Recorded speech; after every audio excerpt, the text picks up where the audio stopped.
हमारे ज़माने में मम्मी रोटी का रोल बना के हमें खुश कर देती थी, पर आज के ज़माने में हमें चीले की जगह पैनकेक बनाने पड़ रहे हैं, और वो भी फ्लावर की शेप में।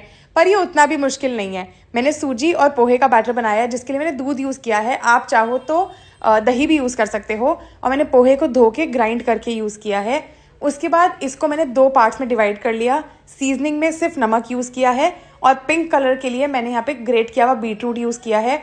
आप चाहो तो इसमें कोई भी और मसाले डाल सकते हो। फिर 15 मिनट रेस्ट कराने के बाद पानी डाल के कंसिस्टेंसी एडजस्ट कर ली। And here is the fun part.